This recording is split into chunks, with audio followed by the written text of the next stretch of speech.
प्रतिमा recording studio Jamui Jamui.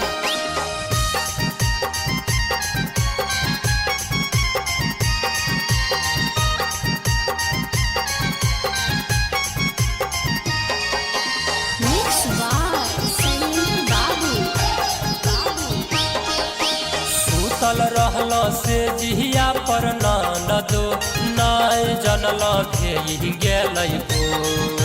सुतल रहल से जिहिया पर ननदो नाय जनल भेई गेलै भोर।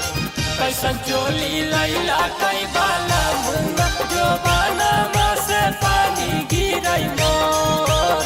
कैसन चोली लैला कैसा जानामा जो बानामा से पानी गिरै मोर।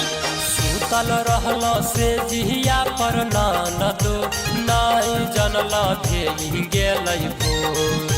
सुतल रहल से जिहिया पर ननदो नाय जनल भेई गेलै भोर। डबल चोली लैला कई बाला मुंगा जो बानामा से पानी गिरै मोर। डबल चोली लैला कैसा जानामा जो बानामा से पानी गिरै मोर।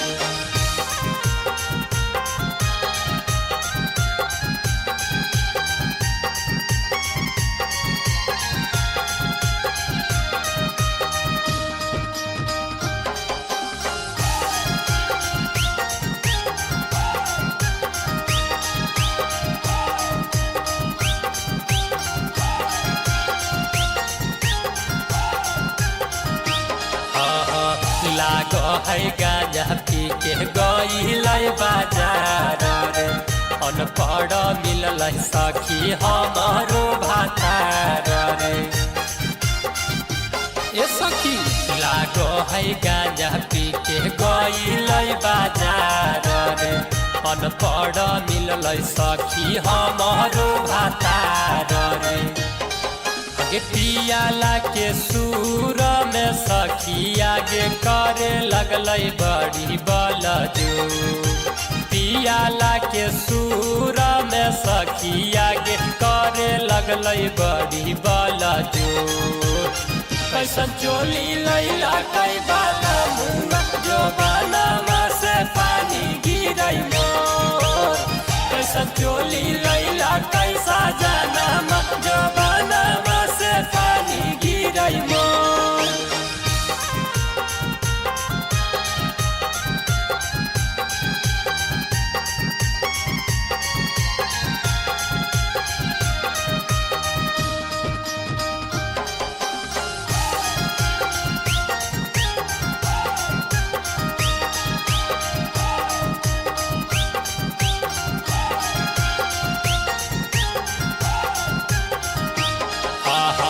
जहिया से अलियै सखी कराई के गावनामा।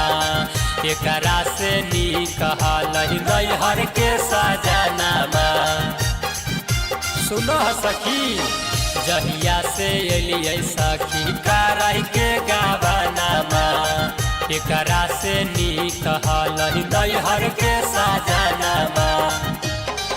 अरे दी राजा दे दादी संतोषवा दे दिलकै दुख बड़ी जोर। दास बाबू नीतीश सलेंदर दे दिलकै दुख बड़ी जोर। कैसन चोली लैला कई बाला मुंगा जो बानामा से पानी गिरै मोर। कैसन चोली लैला कैसा जानामा जो बानामा से पानी गिरै मोर।